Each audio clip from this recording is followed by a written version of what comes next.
Mystery guest time. Welcome, mystery guest, for this Monday. How was your weekend? Adequate. Adequate. Okay. Are you a Fair. broadcaster? Not really, no. Okay. Writer. No. An actor? No. Comedian? No.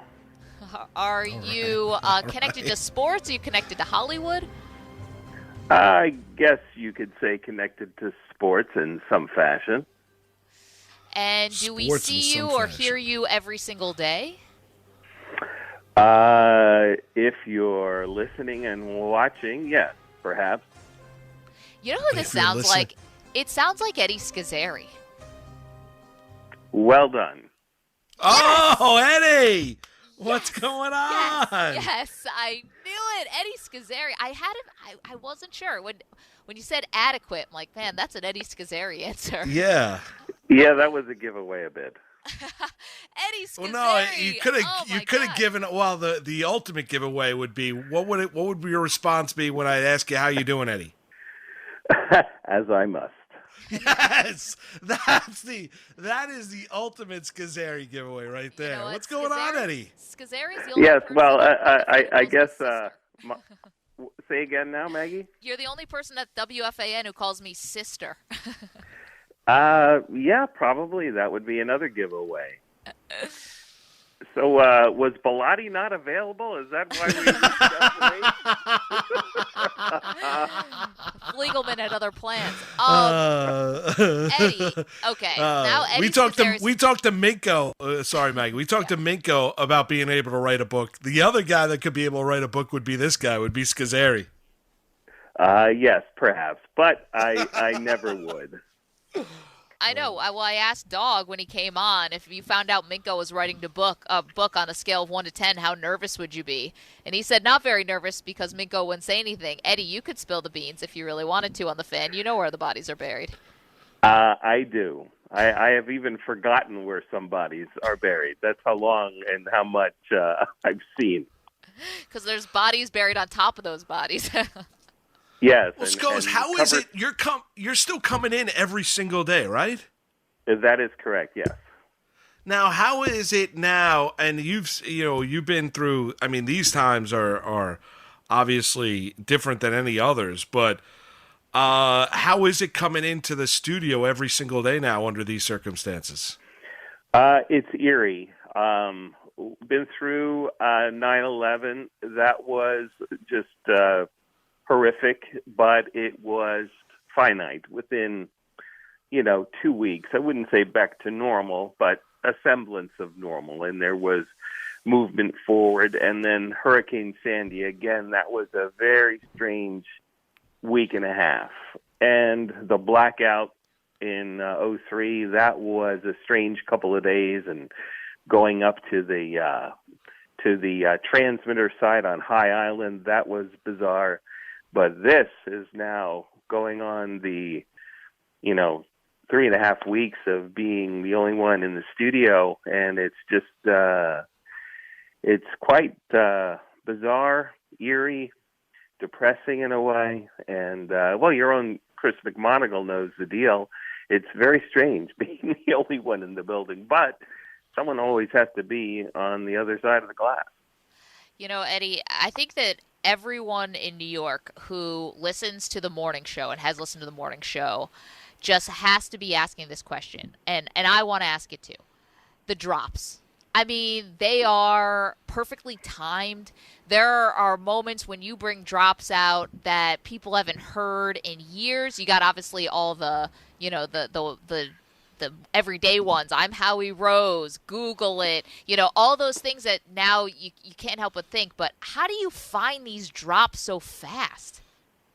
My stock answer is that it's sort of like somebody will say something or reference something, and then in the attic portion of my brain, I know it's up there in the attic. I don't know exactly where, and then the key is to go up there and find it while the moment is still viable, and then drop it. But sometimes, and this happens more than people would think, I can't get to it fast enough.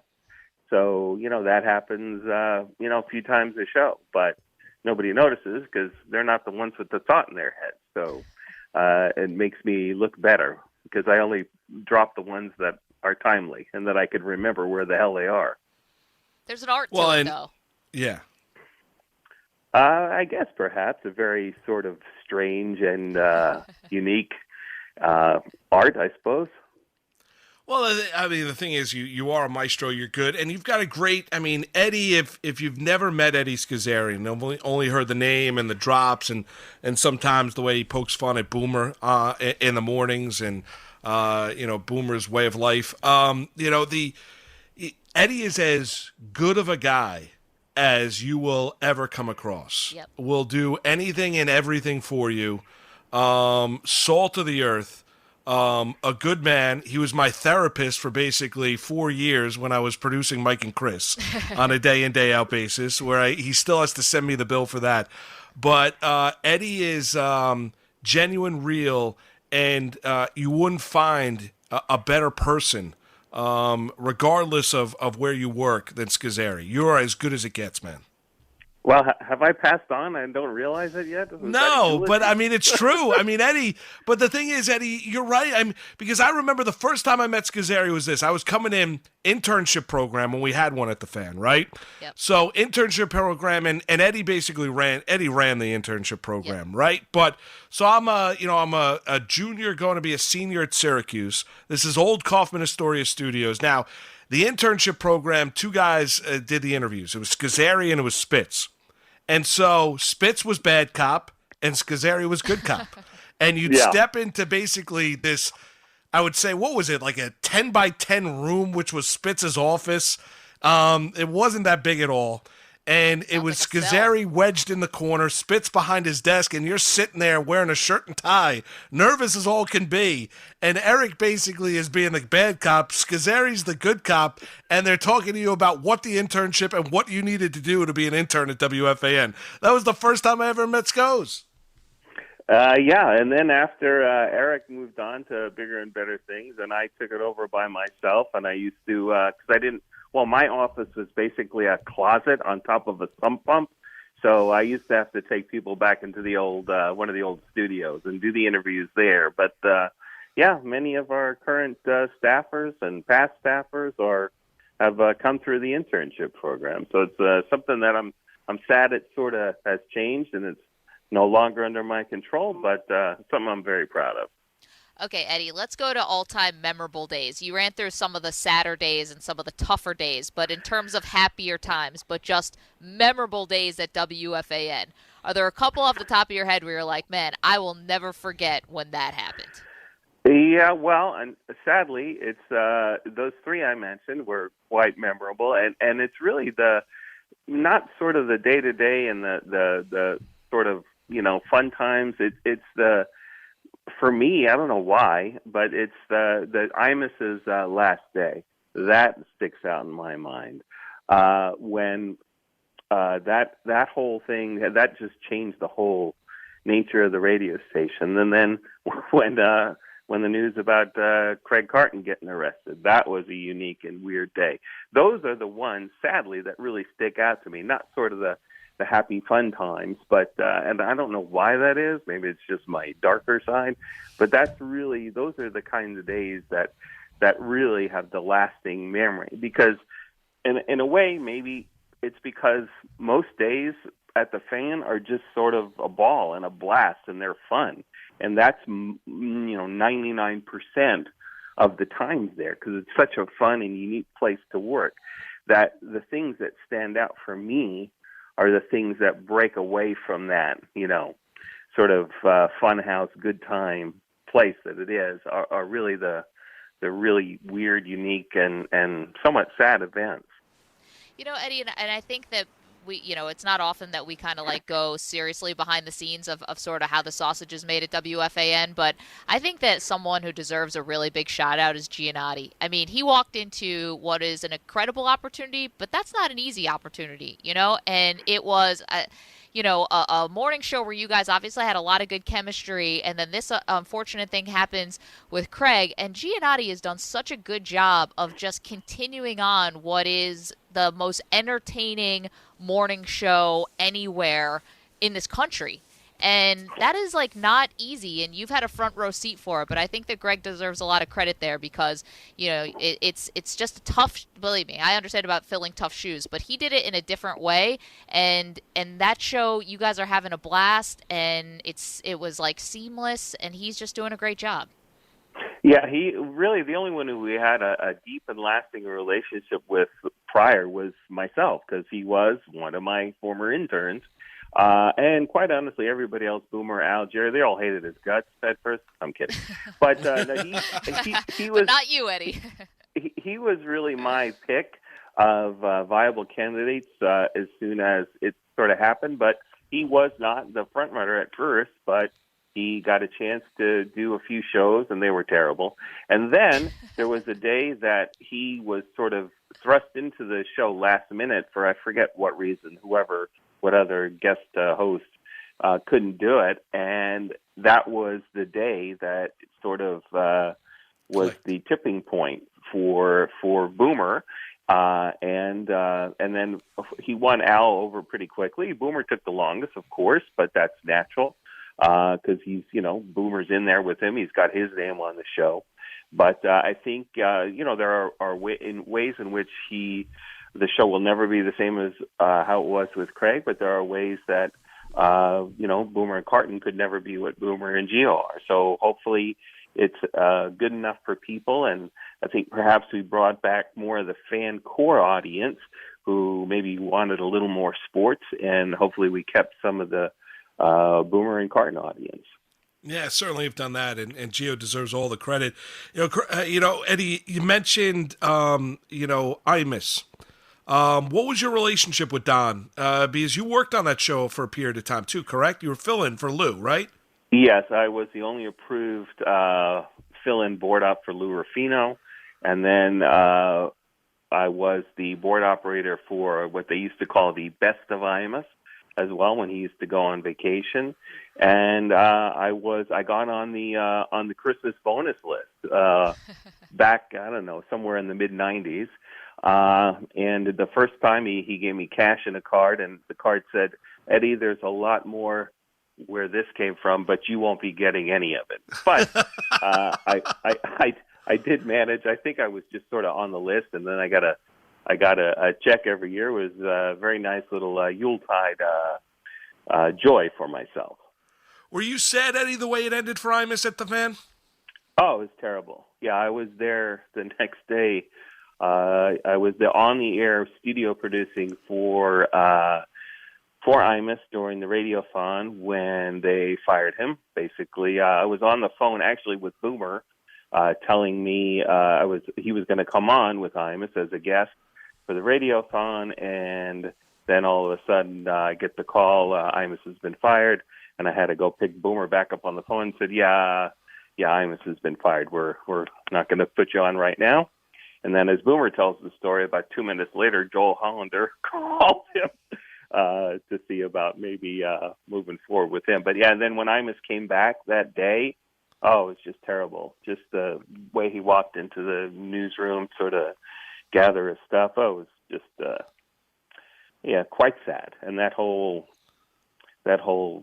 summer until we figured out what the hell we were doing was trying times. But we came through it, and we found Boomer and Carton. Who would ever have thought that would have happened? And now, 10 years after that, thing with Craig happens, and who would have ever thought we would do it again? But we did.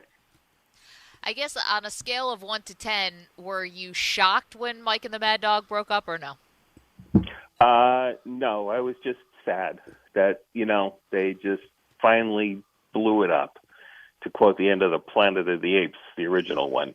But, that's their choice. They were the ones married to one another for 19 years and couldn't stand each other anymore, and it happened. But that was just not shocked, but sad. Yeah. Eddie, when you look at it, we're now at, when you go there still every single day, we don't, but 345 Hudson, someone asked you about Kaufman Astoria Studios that never stepped foot into where FAN used to be housed and used to be located. How you miss the old place, and how would you describe Kaufman Astoria Studios? Yeah, it was in a sub basement of the Kaufman Astoria complex, right about a foot above the natural water table, which is why I had an office with a sump pump under my desk. And it was sort of dirty and old, and the bathroom from up on the sales floor used to leak about once a year down into the newsroom. We used to set up garbage cans to catch the water about once a year, try to protect the computers. These are all true stories, folks. Yes. And yeah, but it was a unique and special place, and it was like, your friend's old basement that they kind of half fixed up, but then there was a flood, and so it was kind of crappy.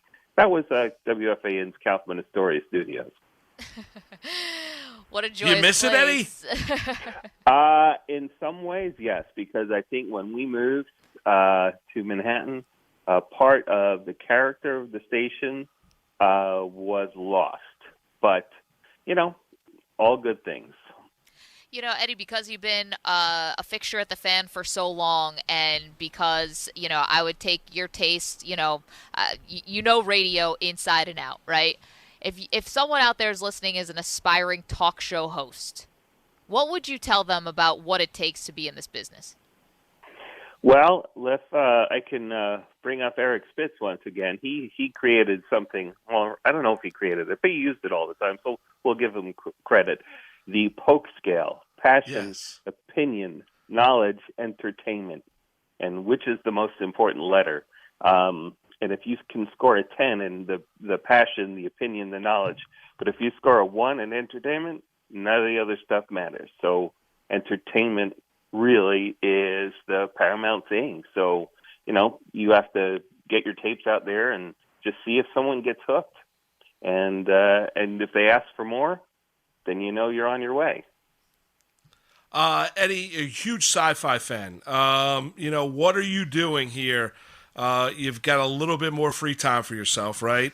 Are you catching? Not really. I don't think Well, so. I mean, you're going back home. There's not much traffic, so you're not finding any sort of traffic going home, right? If you remember, I come in at 2:30 in the morning, so there never was any traffic. Well, what about going home? Going home, you used to hit a little. No, not really. I mean, I was out of there, okay. rolling out of there. About All right, so 11:05. nothing's changed. Thanks, Eddie. I So not appreciate really. that.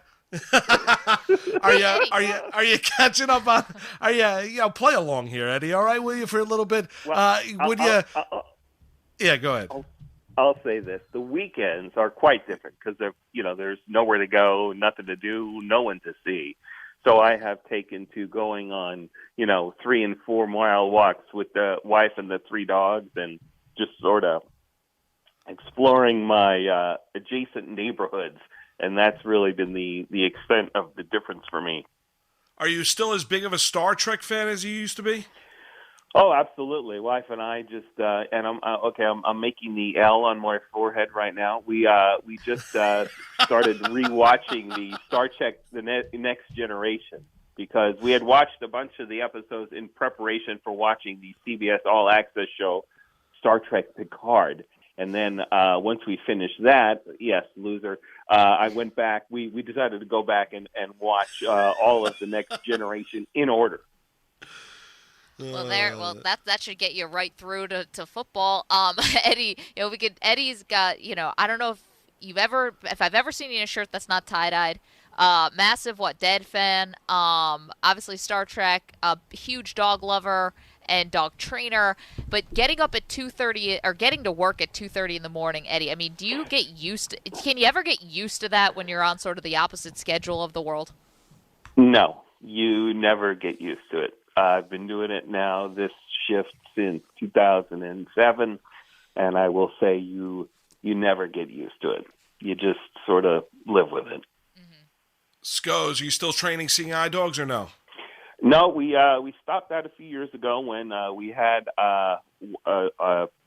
another one who dropped out and came back to us, and that gave us 3 dogs in the house, and we knew we could never say no to taking a pup back that we raised if they dropped out of the program. So 3 dogs in the house is pushing it. So 4 is just, then you become the crazy, weird dog people on the street. So we kind of had to take a break from that, from raising for the seeing eye. But we're still sort of tangentially involved with the program and support the charity in any way we can. And then the final one for me is, you guys are hopping online, right? You guys, for the morning show, yourself and Al and Greg and Boomer, and everyone's watching Boomer cook. Is Boomer really making fried chicken and salmon and roasted peppers? Is he really cooking this all on his own? I think he would truly want us to believe that, and I about half believe it, although I just know somewhere around the corner is a sous chef who just prepared everything for him and wrote everything down.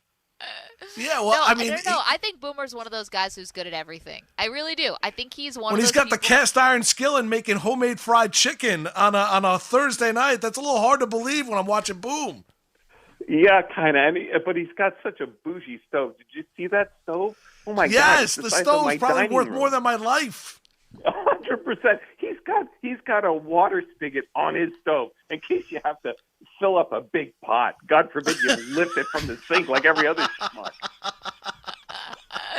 Man, I wish that we could somehow express how loud the music is when Boomer plays before the show when he's in his office. It's like, thankfully that's way down the other end, so I don't have to hear it.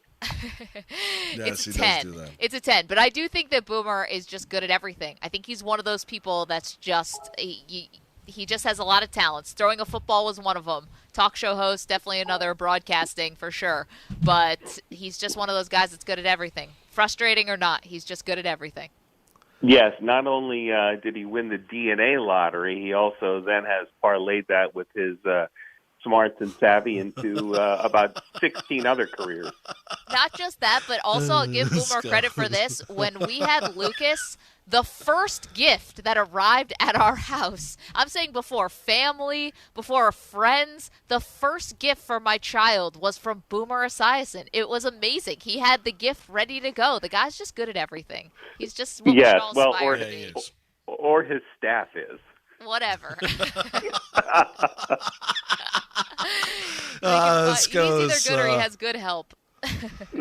Listen, you can't hug anymore during these times, but Scozzare is the best hugger at WFAN as well. There's no is that going to be allowed when this is all over? I don't know, Eddie. Not until but you give the best hugs. There's no doubt about it.